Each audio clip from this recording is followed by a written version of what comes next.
La rabia por la violencia hacia cuerpos, formas de vida y amar que son subvaloradas, despreciadas, individuos que son atacados, patologizados, porque como dice el escritor Juan Pablo Sutherland en la presentación, en el prefacio, digamos, de este libro, En la jaula del monstruo, la injuriosa producción clínica de cuerpo trans de Miguel Roseló Peñalosa. Bueno, todos estos castigos son considerados una desviación del poder. Y este libro, dice su propio autor que nos acompaña esta tarde en Frecuencia Pública, fue la manera que encontró de desafiar esta violencia, de denunciar sus efectos, las prácticas y, acá subrayo, los discursos de precarización, rarificación y monstrualización, a propósito del título, que hace la psicología y la medicina y que apuntan sobre aquellos que no coinciden con sus criterios de lo que consideran buena vida o una vida saludable. Así que este libro es un acucioso, reflexivo y muy interesante, oportuno, necesario análisis del discurso, entre otras cosas, pero me voy a basar ahí como comunicadora también, pero desde la psicología crítica, para visibilizar entonces dentro del mundo clínico la medicina y las o las ciencias de la salud mental, como nos recuerda su autor, algunas tácticas discursivas de deshumanización hacia las personas trans. Muchos mandatos, que no se te note, no aparezcas si no quieres desaparecer, como también parafrasea a otros autores, o también cumplir una performance social, son algunas de las prácticas que nos revela a través de unas entrevistas también clínicas de España este autor que una vez más nos acompaña y que tiene un tremendo currículum, por supuesto, psicólogo por la Universidad de Chile, máster en intervención psicosocial por la Universidad de Barcelona y doctor en ciencias sociales de la educación y la salud por la Universidad de Girona. Además, por supuesto, de investigador y académico, y dirige el proyecto de investigación Cuerpos en Tránsitos, y coordina desde el año 2020 la Comisión de Género y Sexualidades del Colegio de Psicólogas y Psicólogos de Chile. Bienvenido, Miguel Roseló Peñalosa. ¿Cómo estás? Muy bien, Daniela. Muchas gracias por la invitación y por esa tremenda introducción que hace a la lectura. Quedo cortísima porque la verdad es que tu libro, En la jaula del monstruo, es un tremendo aporte. Lo encuentro realmente, insisto, un análisis brillante. Y en el sentido no solo de la inteligencia, sino de poner luz a estos términos que además nosotros como comunicadores o la sociedad entera usa no solo sin conciencia, mucho menos con argumento, porque viene más del mundo médico, pero cuando tú te adentras en el mundo de la salud mental y también física, te das cuenta que, y tú lo dices, que por mucho que haya buenas intenciones, acá hay mandatos que son bastante anacrónicos, que ya los vimos o los padecimos durante mucho tiempo, sobre todo las mujeres, también los homosexuales y ahora las personas trans. Abordemos ese motor inicial de lo que te hacía ruido. Sí, por supuesto. Mira, como estudiaron en el libro, lamentablemente, a pesar del dicho común de que las palabras se las lleva el viento, lamentablemente no es así en muchas veces, en muchas ocasiones. Las palabras, cuando se confunden con la carne, cuando se confunden con la forma en que se configura la vida y el reconocimiento de los otros, pesan. Y pesa muchísimo. Y hemos visto también en la historia reciente y muy reciente cómo se utilizan muchas denominaciones de forma acrítica que provienen del mundo de la psiquiatría, del mundo de la psicología, pero que terminan impactando en la forma en que las personas nos relacionamos. Tú lo señalabas, por ejemplo, en relación a la historia de las mujeres y en la historia de la opresión, por ejemplo, de malestares que podían expresar mujeres a propósito de situaciones de violencia y que terminaban siendo medicalizadas, por ejemplo, a través del constructo de la histeria, que en la actualidad tiene como una consecuencia histórica en el trastorno limítrofe de personalidad. Un diagnóstico que además no solamente está sobrediagnosticado en mujeres, sino que también precisamente en personas homosexuales y personas transfemeninas. Los que nos hablan de alguna manera de un eje de opresión común detrás de este diagnóstico que parece que fuese despolitizado, que fuese neutro en términos políticos y de género, pero no lo es. Exacto. Entonces, en ese mismo sentido, el motor que mueve el libro es precisamente desentrañar cuáles son esas configuraciones que desarrolla la medicina, la psiquiatría y la psicología respecto al género, respecto a las sexualidades, a través del trabajo que hago de análisis de cómo funciona en particular con las personas trans. Cuando haces esta investigación y, insisto, este brillante análisis del discurso, ¿en quién piensas inicialmente? Porque tú trabajas directamente con la comunidad, pero este libro también está pensado justamente para aquellos que usan de forma muy liviana o que no son conscientes de sus prejuicios o sesgos a la hora de abordar todo el tema trans, y que en el fondo igual pueden esconder un poco de transodio, aunque no sean, digamos, muy, insisto, conscientes, ¿no? Qué bueno que señala eso, Daniela, porque hay un aspecto que va mucho más allá de las buenas intenciones con las que desarrollamos nuestro trabajo. Muchas veces pensamos que somos parte de la solución, pero al contrario, estamos siendo parte del problema. Y eso tiene que ver por la falta de revisión, de análisis respecto a aquello que alimenta los conocimientos de los cuales nosotros, digamos, bebemos para desarrollar nuestras prácticas clínicas. Hace muchos años atrás, le voy a pegar al micrófono mil veces porque hablo mucho con las manos. No te preocupes, exprésate nomás. Y hablaba del complejo género-ciencia, ¿no? De cómo es que de alguna manera la ciencia se articula con las normas de género y se legitiman de forma mutua, ¿no? Estaba el ejemplo que te comentaba recién, por ejemplo, con la psicopatologización de lo femenino y cómo se relaciona con otras psicopatologizaciones. Bueno, muchas veces esos sesgos de género se cuelan en la misma forma en que producimos el conocimiento, las preguntas que nos formulamos, los métodos que escogemos y, por supuesto, las conclusiones a las cuales llegamos. Entonces, en ese sentido, el texto está pensado para, en primer lugar, para entregar herramientas analíticas a todos aquellos que resisten a la patologización de, como decía, del género, de la sexualidad y del transgenerismo, para entregar herramientas discursivas, porque muchas veces es necesario ir más allá de lo que dicen las palabras en lo explícito. Pero también está pensado como un análisis para aquellos profesionales de diferentes campos de la salud, para repensar, ¿no? Para repensar aquello que hacemos y que decimos y develar muchas veces esa violencia de la que no somos conscientes cuando pronunciamos esas palabras, pero no solamente esas palabras, cuando articulamos nuestras prácticas en torno a esos conocimientos que pensamos inofensivos, pero que no lo son. Tenemos el ejemplo reciente, por ejemplo, de lo que pasó en Perú, muy bullado, ¿no? De una repatologización de las identidades trans con una excusa que es muy común. Esta excusa de... ¿Puedes poner el caso? Porque no estoy al tanto de ese, sí, del informe CAS, pero hablemos, ¿puedes dar el contexto? Sí, Perú hace muy poquito, por decreto, digamos, emanado desde el gobierno, no desde organizaciones médicas ni nada, decide volver a catalogar la transexualidad como una patología psiquiátrica con el pretexto de entregarle cobertura sanitaria. ¿Vale? Esta lógica es bien perversa en su centro, porque efectivamente el sistema de salud, como lo entendemos hoy en día, entrega cobertura a aquello que consideramos una patología. Sí. ¿No? Pero al hacer eso, estamos dando un círculo de nuevo donde volvemos a precarizar estas vidas y, por supuesto, con efectos negativos que están a nivel político, a nivel de derechos sociales y a nivel, por supuesto, de constitución subjetiva, ¿no? Cuando podríamos pensarlo distinto, podríamos pensar, bueno, ¿cómo reconfiguramos el sistema sanitario para que no solamente aborde la ausencia de enfermedad o se dirija a la ausencia de enfermedad, sino que se dirija hacia el bienestar de las personas? ¿No? Es algo muy parecido a lo que pasó históricamente con la patologización de la homosexualidad y que ha pasado con otros tránsitos donde nos muestran un poco cuáles son los efectos que tienen esto, ¿no? Tú puedes atender los malestares asociados a una experiencia subjetiva, pero atender esos malestares no quiere decir necesariamente reforzar aquellos discursos que son los que constituyen básicamente esa precarización de las vidas. Totalmente. Interesante, porque, a ver, tú también señalas en la última parte, de hecho, de tu libro, varias cosas que tienen que ver con la salud mental propiamente tal.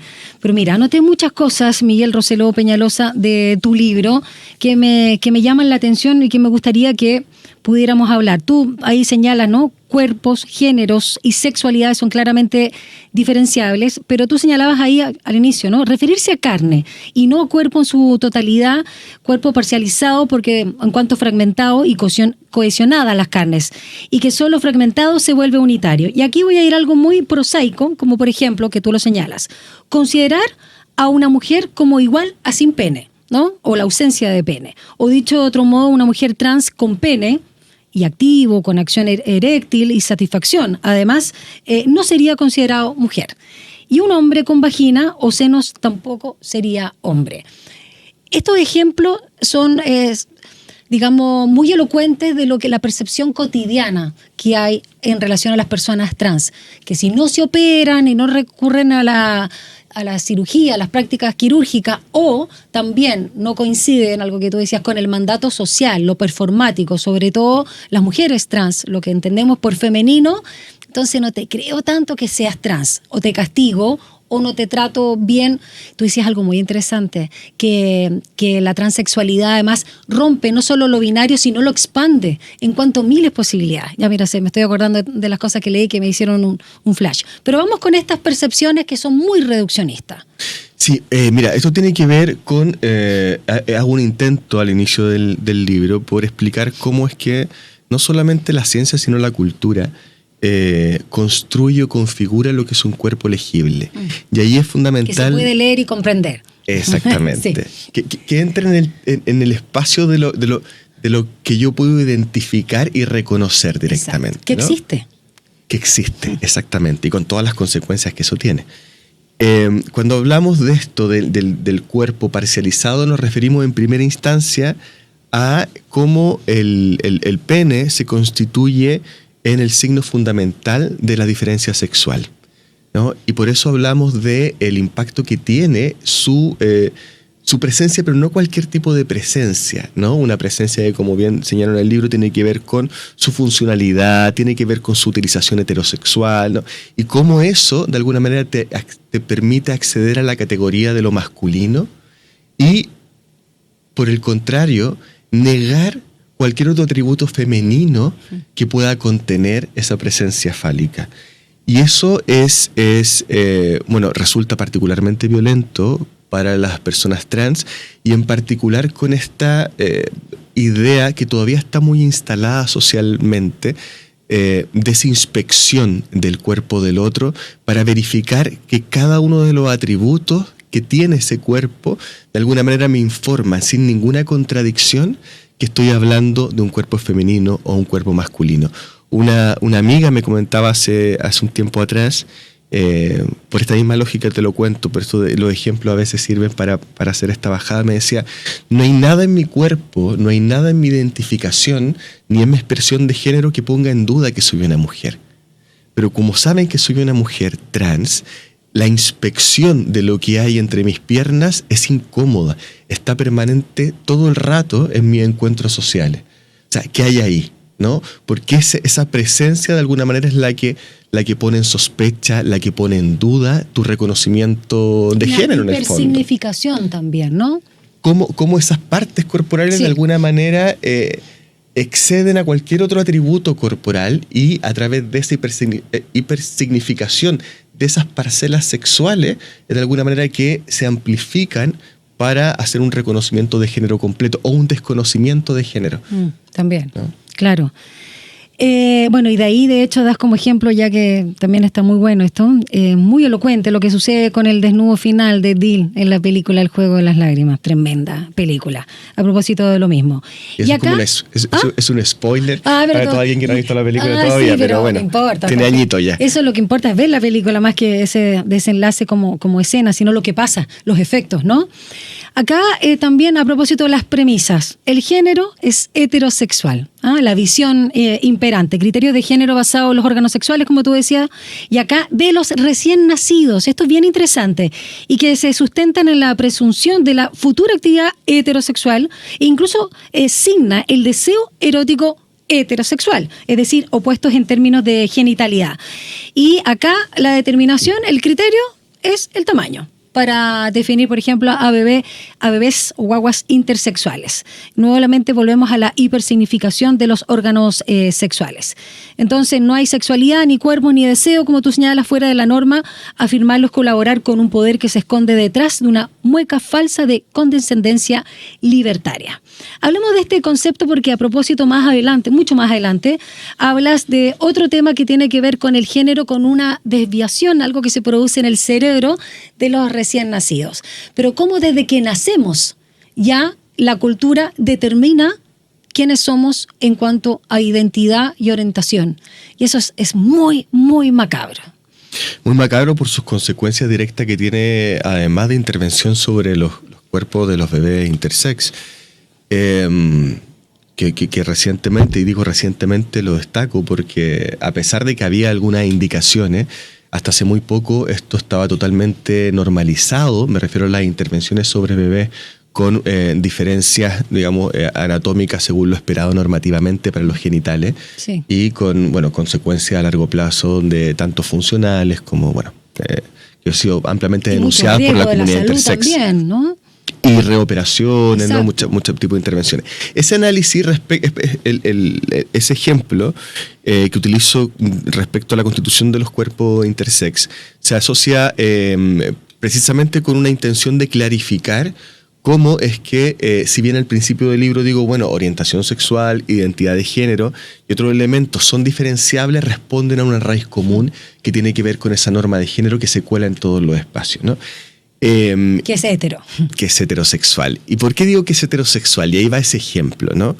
Porque el reconocimiento de género de las personas pasa también por el objeto de deseo, ¿no? Que el mandato implica que tiene que ser opuesto en estos términos binarios, ¿no? Si no, tenemos el ejemplo clásico de cuando una persona homosexual muchas veces se le decía que era poco hombre, ¿no? O incluso se pone en sospecha la categoría de género precisamente por esto, ¿no? O como un hombre que tampoco puede desarrollar una práctica sexual específica también. Hay como algo de la masculinidad que falta.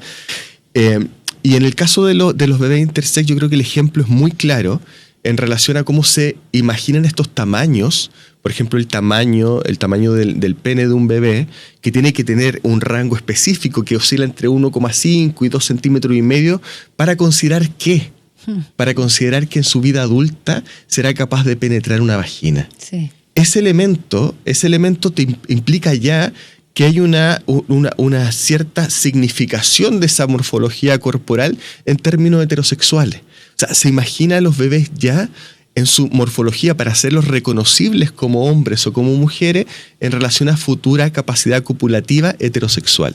No importa que la vida sexual sea mucho más amplia que eso, no importa incluso que personas heterosexuales no practiquen la cópula heterosexual, ¿no? Lo que importa es que para ese ojo médico, para ese criterio cultural, los cuerpos deben cumplir con esta complementariedad heterosexual, ¿no? Entonces, creo que es un ejemplo muy macabro, pero es un ejemplo para pensar cómo es que efectivamente orientación sexual, morfología corporal e identificación de género está articulado, ¿no? Que no son elementos diferenciables, si bien necesitan visibilizaciones distintas en términos, por ejemplo, de derechos legales, de necesidades sanitarias, en el fondo responden a una misma matriz normativa en términos de género, pero también en términos heterosexuales. Es impresionante cómo el control social se nos mete por todos lados y por todos los agujeros. Y bueno, y acá también hablábamos, ¿no?, de este constructo de identidad de género que exige la performance de imitación, pero no la expresión de género. No es lo mismo la imitación que la expresión, que es algo mucho más natural y coherente, natural con uno mismo, con la propia individualidad, ¿no? Y este además sería, entre otros, uno de los requisitos de prueba propio de la tecnología de regulación de género que tú señalas y sobre todo para el diagnóstico. Y acá es bien interesante, porque tú también lo mencionas, que la Ley de Identidad de Género de Chile del 2018, los tratamientos e intervenciones médicas, entre ellas también la quirúrgica, ya no son exigibles para el cambio de nombre y sexo registral. Pero aún así, para el diagnóstico, y tú lo muestras con algunos casos, las personas ya saben que tienen que mentir para que coincida la expectativa del relato que tiene el médico o el psicólogo o el psiquiatra para poder acceder a tratamientos o lo que requiera, lo que necesite. Igual ahí hay un punto de por qué tendría que recibir un tratamiento, porque también cuánto la persona se siente presionada por cumplir con un cuerpo en esta molestia que antes era un trastorno, y después vamos a aclarar lo que es la disforia de género. Pero, disforia, quedémonos en este tema de cumplir con este mandato, ¿no?, para el diagnóstico. Sí, diagnóstica nuevamente. Bueno, es que así es como lamentablemente sigue apareciendo. O sea, sí. Y digo lamentablemente porque para muchas personas todavía, incluso para muchos profesionales de salud, el diagnóstico es algo exigible, ¿no?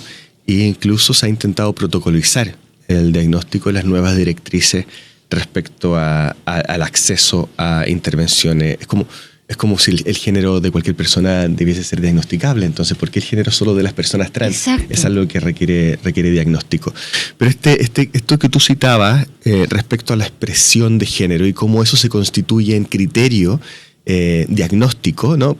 Para explicar un poco los diagnósticos psiquiátricos, para poder aplicarlos, tienes que cumplir con una serie de criterios que son de alguna manera verificables por la persona que va a realizar el diagnóstico. Un test de prueba. Una especie de test donde tienes que cumplir con ciertos elementos para decir, bueno, este es el diagnóstico que le corresponde a esta persona. Y en relación a esto, hay una cierta demanda, ¿no?, de que la persona, cuando señala que se identifica con un género que no es el asignado al nacer, debe dar muestras en su expresión de género, lo que se conoce como expresión de género, que efectivamente es eso que dice ser, ¿no? Y eso se basa en un supuesto que, bueno, hay varias autoras que se dedican a contrastarlo, ¿no? Que se basa en el supuesto de que el género es expresivo, ¿no? O sea, que el género se expresa, ¿no? Cuando dice el género se expresa en los juguetes que elijo, el género se expresa en cómo me visto, ¿no? El género...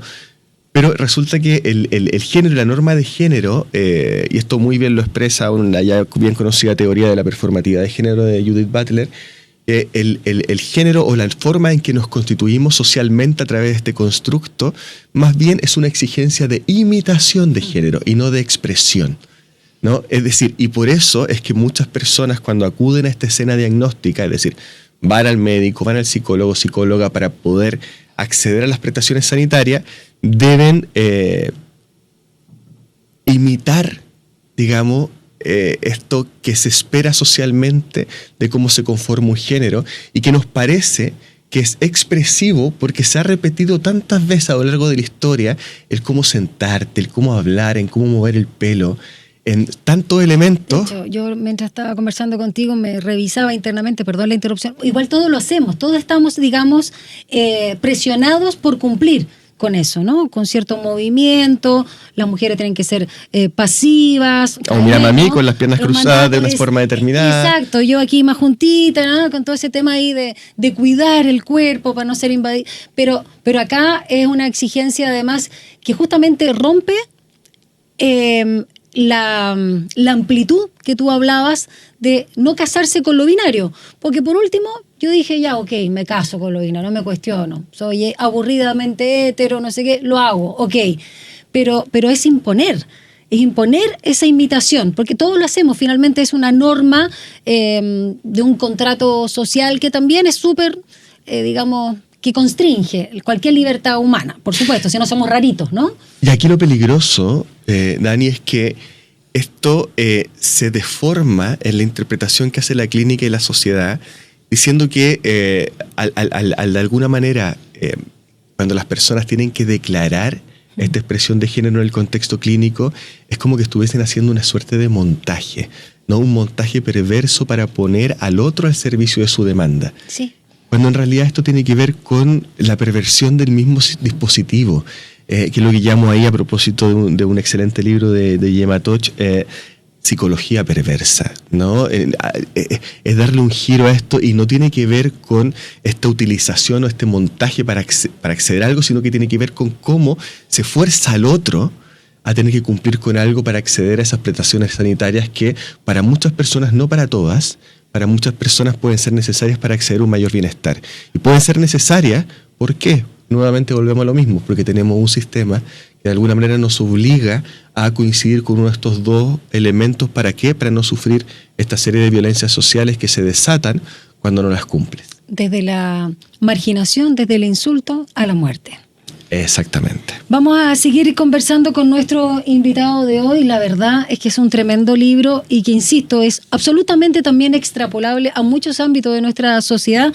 En este caso, la revisión, el análisis de discurso y también, por supuesto, con no solo la retórica, sino la bajada en prácticas que hace el mundo de la salud, tanto la medicina, digamos, propiamente tal, biologicista, y por supuesto también todo lo que tiene que ver con la salud mental, ¿no? La psiquiatría y la psicología, a través de un título maravilloso que ya vamos a hablar del concepto de monstruo aquí aplicado. En la jaula del monstruo, la injuriosa producción clínica del no cuerpo trans que ha publicado Paidós. Vamos a la música y ya regresamos.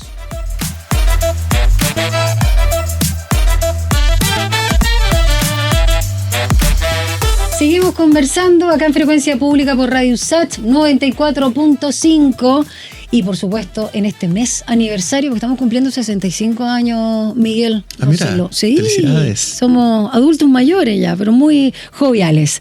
Y en este mes aniversario donde también nos actualizamos con estos 65 años, espero que en vez de ponernos rígidos y ponernos más conservadores y ponernos también en una posición cómoda, ¿no? de statu quo, a través de este y todos los programas de nuestra radio, permitamos también o pongamos en debate los temas como por ejemplo que tú nos planteas en este tremendo ensayo que se llama En la jaula del monstruo, la injuriosa producción clínica del no cuerpo trans. Y a propósito del título, y antes de adentrarnos en otros temas, que hagamos un zoom, esto del concepto de lo monstruoso, ¿no? Que tú también aquí hablas de la significación de los cuerpos que, bueno, no se ajustan a las exigencias heterosexuales que planteábamos al inicio, todos los efectos sociales que conlleva también su reconocimiento, y acá los cuerpos trans que aparecen como un espacio monstruoso o imposible por no ser reconocidos como masculinos o femeninos, por no ser reconocidos como un cuerpo humano. Hagamos esta bajada a propósito de lo que señalabas de lo ininteligible. Te agradezco que me hagas esa pregunta porque yo creo que una que emerge inmediatamente cuando uno ve el título, que tiene esta oscuridad del concepto, ¿no? de lo monstruoso. En el texto hay algunos ejemplos de cómo los cuerpos que no se ajustan, como tú bien dices, a estos criterios normativos de reconocimiento, son señalados como monstruosos. Incluso muchas personas, cuando indican esta como mixtura que se empieza a dar cuando empiezan con ciertas intervenciones cosméticas y hormonales, en esta mixtura entre lo masculino y femenino, hay una incluso autodenominación como de este espacio de lo monstruoso, ¿no? Lo monstruoso tiene que ver con una mixtura. Bueno, hay diferentes acepciones. Mitad animal, mitad humano. Mitad animal, mitad humano. Sí. O sea, es como esto que entra en un terreno de lo poco clasificable. Del bebé que nace, el Frankenstein, o el bebé que nace muerto, por ejemplo, ¿no? Bebé que nace muerto, nace o no nace, está en esta mixtura entre lo vivo y lo no vivo. A esto nos referimos con técnicas de monstrualización, de rarificación, y el efecto que tiene cuando tú te refieres a algo, cuando tú construyes a algo en una mixtura, en lo no identificable, de alguna manera eso también contiene una coacción hacia una identificación en términos normativos, ¿no? Nadie quiere ocupar ese espacio, que es un espacio del insulto, es un espacio injurioso, ¿no? El rechazo, del asco incluso. Exactamente. Y ese mismo insulto, de alguna manera, te constituye subjetivamente. O sea, hay un autor, que es Cejo Carrascosa, que en uno de sus libros nos explica cómo las niñas y los niños son constituidos a través del insulto homofóbico. Un niñito de 5 años que está en la calle y de pronto está jugando y escucha el insulto maricón, seguramente ese niño no tiene noción a qué se refiere el insulto. No sabe que se refiere a la homosexualidad, ni siquiera seguramente entiende qué es la homosexualidad. Y luego aprende qué es la homosexualidad. Es decir, primero se instala el insulto, primero se instala la significación injuriosa y luego el concepto, ¿no? Entonces, ese ámbito, ¿no? En el cual cómo la injuria te constituye, ¿no? Como sujeto, incluso antes de que tú sepas lo que eres, ¿no? Tiene que ver con esto, tiene que ver con un esfuerzo por normalizar los cuerpos. Cuando decimos normalizar los cuerpos, tiene que ver con esta lógica de aquello que no está en el polo de lo aceptable, de lo deseable, hay una serie de tácticas que lo que hacen es arrastrarlo a aquel espacio de lo normal o normativo. Y el insulto ahí es muy potente, ¿no? Yo no quiero ser insultable, yo no quiero ser ese sujeto. Entonces, bueno, hay todos unos esfuerzos de normalización por ajustar y tiene que ver, no sé, incluso muchas personas homosexuales que crecimos con ese insulto homofóbico, teníamos miedo a lo mejor a sonar que nuestra voz fuese muy femenina.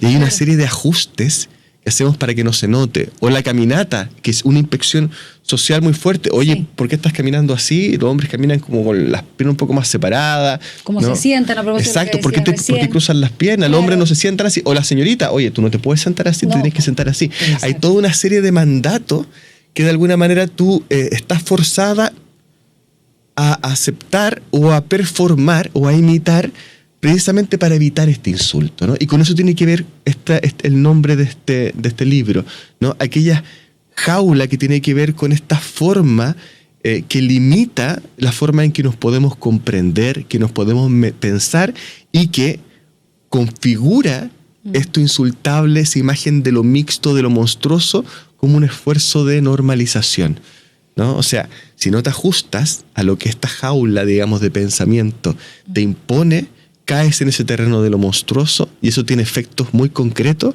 sobre quién vas a ser y sobre qué se va a exigir en el futuro, digamos, para ¿Cómo te vamos a tratar? Cómo te vamos a tratar. Y ahí caben también muchos de los tratamientos médicos que tienen estas lógicas binarias también, ¿no? Sí.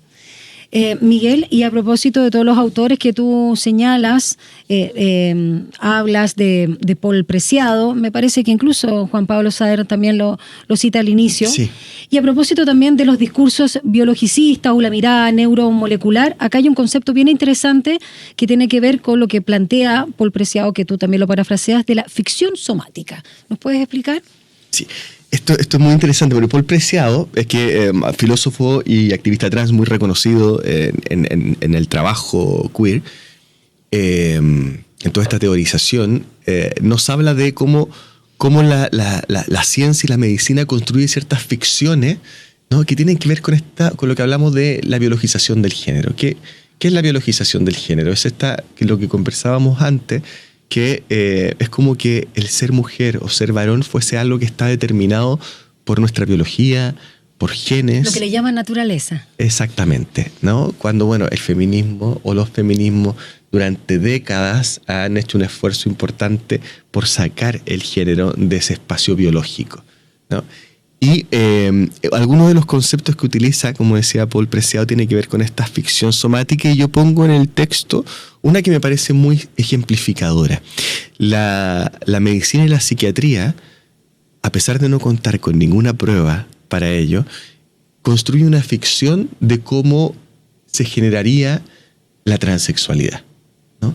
¿Y cuál sería esa ficción? Esa ficción es que a las 12 semanas de gestación, ¿no?, o sea, en 3 meses, sí, ¿no?, más o menos, algo pasaría que el cerebro, mira esto, porque es toda una ficción, ¿eh?, el cerebro se sexualizaría en un camino distinto al cuerpo. Por supuesto no hay ninguna prueba para ello porque no puede haberlo. Como dice, ¿no? Un cambio de viraje, exactamente. Sí. No puede haber ninguna prueba para ello. Para que tú pudieses probar eso, tendrías que hacer un corte cerebral de bebés, ¿no?, o de embriones de alguna forma. Por eso hablo de embriologización del género, de embriones que además no podrías saber si van a ser trans o no van a ser trans en el futuro. O sea, es toda una ficción además en su posibilidad incluso futura de corroboración, ¿no? Pero es la que se sostiene, y se sostiene ¿por qué? Porque tiene un interés ello. Tiene el interés de hacer de la transexualidad un espacio que esté dentro del imperio de la medicina, que es la que regula de alguna manera el diagnóstico y regula por forma importante también cuál es el comportamiento normal, el comportamiento deseable de las personas. Esa embriologización es uno de los fundamentos, sino el fundamento más importante para hacer una homologación con la intersexualidad, ¿no?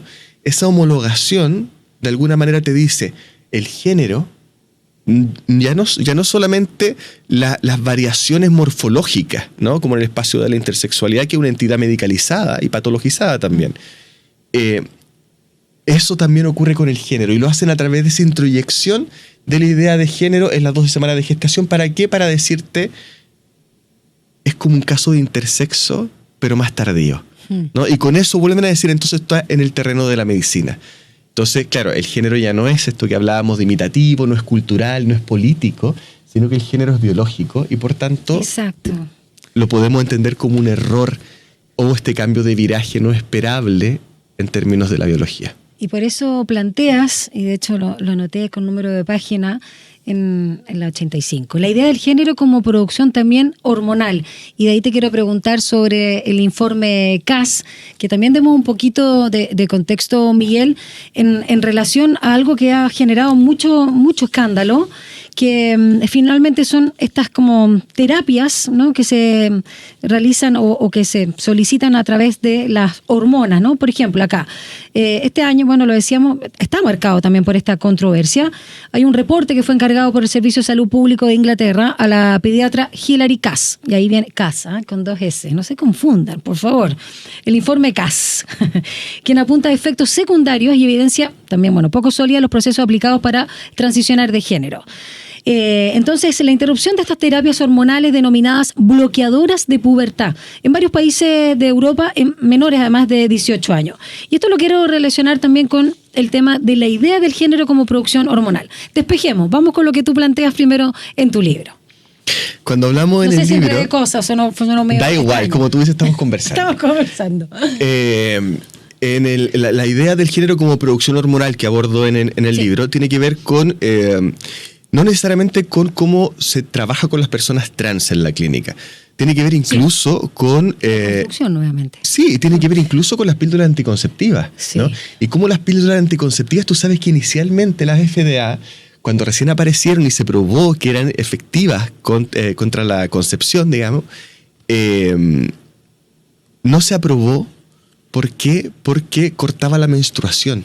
Para que fuese aprobada, tuvieron que introducir en esa combinación molecular algo que produjese una tecnoregla, ¿no? Una regla ficticia, para no eliminar esta ficción de la mujer natural, ¿no? Entonces, la misma hormona, la misma píldora anticonceptiva, introducen incluso en el cuerpo femenino, y esta es una idea de Paul Preciado cuando habla de la farmacopornografía, es decir, cómo la farmacología de alguna manera se mete molecularmente en los sujetos para construir, digamos, también el género. Las píldoras anticonceptivas eliminan el vello corporal, también, eliminan el acné. Elementos cosméticos. Exactamente, totalmente. Incluso te mejoran la calidad del pelo. Todo. Entonces, sí, de eso hablamos cuando hablamos del género como producción hormonal, macabra, ¿no? Yo que tomé desde los 11 años hasta como los 30 y tantos, sí, porque igual uno se siente, por lo menos la libido, dopada, te voy a decir. Acá hay un ejemplo a propósito de una de las entrevistas, ¿no? La página 85. Dice, cuando les empieza, esta es una psicóloga, eso sí. Dice, cuando les empiezan a crecer los pechos, te los enseñan, ¿no? Estamos hablando de un caso de transmujer. Luego, con el tiempo, van cogiendo, dice, son más, no son tan lanzadas, dice, y ya se reservan un poco, más pudorosas, pero al principio no lo son, ¿eh? Dice, es curioso eso también. O sea, el pudor aparece más tarde. A propósito también del tema de las hormonas. Distinto es, porque nos queda poco tiempo, el tema de que estamos hablando a propósito del informe CAS y las terapias hormonales denominadas bloqueadoras de pubertad en varios países, en este caso de Europa. Contémosle un poco a la audiencia de qué se trata, ¿te parece? Para que demos el contexto y luego ahí quiero escuchar tu opinión. Sí, solo para que no quede la idea en el aire, sí, esa idea de el pudor aparece más tarde es re interesante. Porque, más allá de las estrategias retóricas que utiliza para que eso funcione como relato verídico, ¿no? O científicamente contrastado, hay algo interesante en eso que se mezcla, ¿no? Con el efecto corporal que tiene la hormona, se confunde con sus significados culturales. Sí. O sea, cuando a una persona le crecen los senos, a propósito de la hormona, también tiene una relocalización en el espacio social. O sea, ese cuerpo que antes podía andar sin una camiseta, ¿no? Como muchos varones estamos en la playa, etcétera, cuando empiezan a crecer los pechos, de alguna manera hay una mirada pública, ¿no?, que localiza ese sujeto como un cuerpo femenino que sigue unas normas culturales, como decíamos recién, y entre esas, por ejemplo, está el pudor. Total. Fija, entonces no es la hormona la que genera el pudor, como lo quiere hacer pensar el relato, sino que es la relocalización de ese cuerpo ahora visto como femenino a propósito de su modificación. Volvemos al mandato. Exactamente. Y al mandato también heterosexual o normativo, digamos, hombre, mujer, cómo hay que comportarse, lo mismo, ¿no? Porque te enseñan, y ya lo decíamos, las distintas formas. Entonces, si tienes pechuga, no las puedes mostrar. Exactamente. Así de simple. Pero lo hemos visto en manifestaciones donde no pasa nada. Y pasa a ser objeto de violencia también, pues. Por supuesto, no solo de deseo, sino también de violencia. Exacto. Ya, vamos al tema Informe CAS. Da un poco el contexto.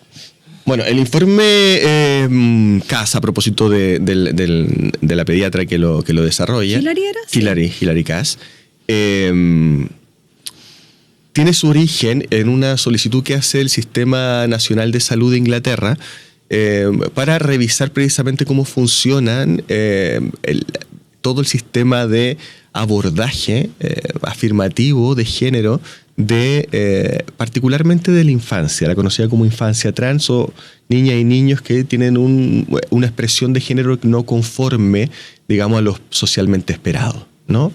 Con diferentes grados de malestar, porque eso también es importante dejarlo claro. No, el malestar no está asociado a la experiencia misma, sino que está asociado a toda la connotación social, la opresión social que ocurre con esta expresión no normativa del género. Como digo, este es un estudio de varios años, lo que pasa es que ahora sale el informe final, ¿ya? Entonces se fueron avanzando resultados de este informe durante los años que fue durando. Y erróneamente se ha señalado un montón de cosas que han circulado en los medios de comunicación y en la prensa respecto a conclusiones que el informe no dice directamente. Por ejemplo, se dice que la clínica Tavistock, que es la clínica de Londres que hacía las intervenciones y los acompañamientos a niñas y niños identificados como trans, cierra, pero no cierra producto del informe. Tiene y también lo dice esto el informe, lo que pasa es que se malinterpreta y se tergiversa en los medios, lamentablemente, porque eso persigue intereses políticos. Tema de fondo, si eso es lo que pasa, Miguel. Y esto se cierra por problemas, digamos, en la atención. O sea, unas listas de espera tremendas de años, 5 años incluso, que esto también es importante porque el informe señala en una idea como de pánico social, o es lo que se ha empezado a comunicar por los medios de prensa, que niñas y niños de pronto van a una consulta, señalan en la primera instancia que se identifican con un género que no es el asignado al nacer, y casi que de forma automática empezaron un camino de intervenciones médicas, hormonales, ¿no? Bueno, lo que pasaba en Tavistock, en esta clínica, es que las personas llegaban a solicitar su primera consulta, tenían la derivación, y de hecho la persona que está en el primer lugar, o que estaba en el primer lugar de la lista de espera, o sea, la que le tocaba pasar, llevaba más de 5 años en espera.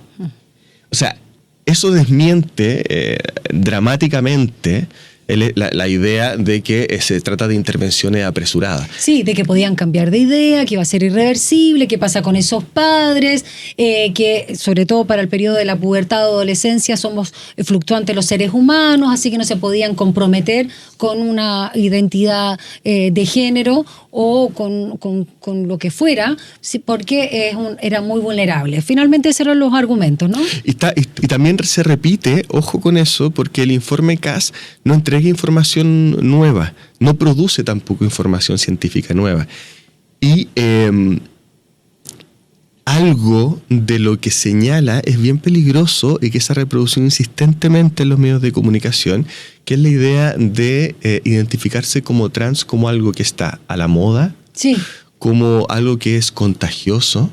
Y eso tiene base en... Se habla del estallido de la disforia de género. Exactamente. Una explosión, digamos. Esto tiene relación con un estudio que desarrolló más bien una teoría de una médico en Norteamérica que señala que se estaría dando un fenómeno de... bueno, lo voy a decir en castellano porque para no confundir, pero es como una idea como de disforia de género precoz. Sí, lo he escuchado. early onset, ¿no? ¿Y esto qué es lo que nos está diciendo? Nos está diciendo que ahora cada vez más niños y de forma más temprana están manifestando una identidad trans y lo dice que es producto del contagio. Primero es particular porque dice que son aquellas personas de género o de sexo femenino, ¿no? Que pasarían a identificarse con el género masculino, lo que reproduce ideas de lo femenino como más contagiable, ¿no? Como menos o como más contaminable a ideas que los varones. Primero ya tenemos más susceptible. Claro. Exacto. Segundo, se sostiene en la idea de que habrían estado creciendo, se habrían disparado exponencialmente los casos de personas que se identifican como personas trans. Bueno, ya hay estudios que desmienten eso. Decía lo mismo, pues, Miguel. Lo contaminable. ¿Te acordáis? Con la homosexualidad también, y ir a la discusión también de la adopción homoparental, no, porque iba a contaminar, o sea, es el mismo argumento. Pero imagínate, un médico un médico de la APA, un médico que trabaja para la APA y bueno, que una investigadora bien reconocida, la Asociación Americana de Psiquiatría. Ah, ya. Y hizo un estudio que efectivamente, que de hecho contradijo estos resultados de forma muy clara. Dicen que ese crecimiento exponencial no es tal, sino que al contrario habría estado disminuyendo en el último tiempo. Se hace un estudio a través de una encuesta que hacen en varios estados de Estados Unidos a los adolescentes en el colegio, donde les hacen esta doble pregunta, ¿no? Por sexo asignado al nacer y por género de identificación. Y constata que la cifra se redujo de un 2.1% a 1.6%. Es decir, la idea del contagio queda de alguna manera desacreditada con eso. Y para qué más agregar que ese diagnóstico no existe en ningún manual psiquiátrico todavía, al menos. No sé si tú sabes que las ideas de las patologizaciones pueden ir aumentando, lamentablemente. Miguel, y para finalizar, porque se nos fue el tiempo, me quedaría conversando. Sí, te veía por ahí que nos estaban apurando. Por los tiempos de la radio, me hubiese quedado feliz conversando contigo. Son muchos los temas que tú planteas que son muy interesantes, insisto, que develas para ayudar a salir de esta jaula del monstruo en tu libro. Cuando se habla de disforia de género, ¿qué te parece a ti esa nomenclatura? O no solo el peso, ya es una etiqueta, estamos clarísimos. Yo también tengo una etiqueta como mujer, tú como hombre, yo la tengo como periodista, como mamá soltera, todos tenemos etiqueta, pero algunas tienen más pesos que otros y consecuencias. El tema de la disforia de género toma más el tema del malestar que el trastorno, ¿o no? Del concepto. Mira, eso es súper interesante porque se celebró. Me van a matar acá. Ya, una canción menos, chiquillo. Lo voy a tratar de hacer más cortito. A ver, lo que pasa es que la disforia de género, el término, que es un término en circulación por muchos años, no es un término nuevo. Después de años de bastante lucha, tanto académica como activista, por la despatologización de las identidades trans, se decide, cambiar el término, la terminología que aparece en el DSM. El DSM es el principal manual diagnóstico de enfermedades mentales, ¿no? De trastornos mentales. Donde estuvo la homosexualidad también. Donde estuvo hasta el año 73. Sí, increíble. Y luego del 73 se sustituye la homosexualidad y aparece la transexualidad. Eso también es interesante ver ese desplazamiento. Pero bueno. Castiguemos a alguien, por favor. Discriminamos a alguien, uno a la vez mejor. Lo que nos muestra lo que está en la base de este criterio normativo. Pero bueno, volviendo al tema de la disforia, pasamos de entonces denominarle trastorno de identidad de género a llamarle disforia, ¿no? Disforia de género. Y que hace un movimiento similar al que se hizo cuando se sacó la homosexualidad como trastorno psiquiátrico, pero se empezó a patologizar lo que se conocía como homosexualidad egodistónica. Es decir, cuando tú no estás conforme o sientes malestar respecto a la homosexualidad. Algo que, por supuesto, después tuvo que salir también del manual, porque ese malestar no tiene que ver con la homosexualidad, sino que tiene que ver con la sociedad, ¿no? Algo parecido pasa acá. Pero lo más peligroso de esto es que instala el término disforia de género, termina instalando la disforia, ese malestar en el género, ¿no? Hace un movimiento discursivo que es complejo porque primero no lo arranca del terreno psiquiátrico, sigue siendo un diagnóstico y sigue estando en el manual de trastornos mentales, pero además instala el malestar como algo propio del género y no de la transfobia, ¿no? Y ese es el gran problema del término. El punto. Muy recomendado, la verdad es que para todos, para toda la sociedad, porque tiene muchas capas también, ¿no? Y que, insisto, son muy extrapolables a miles de situaciones de violencia en nuestra sociedad. En la jaula del monstruo, la injuriosa producción clínica del ¿no? Cuerpo trans de nuestro invitado, que tiene cualquier título. Ya, bueno, Miguel Roseló Peñalosa. Me encanta que ponga siempre el apellido de la madre, ¿no? Porque eso es para que te lo publiquen. Ah, que ponerle el guión. No es una ciutiquería arribista. Es para que la madre, ante todo, esté ahí. El reconocimiento. Y muchas gracias, de verdad. Felicitaciones, Miguel, una vez más. Muchas gracias, Daniela, por tu entrevista y por el espacio para conversar sobre el libro. Y feliz vengo otra vez para que sigamos conversando. Maravilloso. Gracias. Nosotros continuamos acá en la 94.5.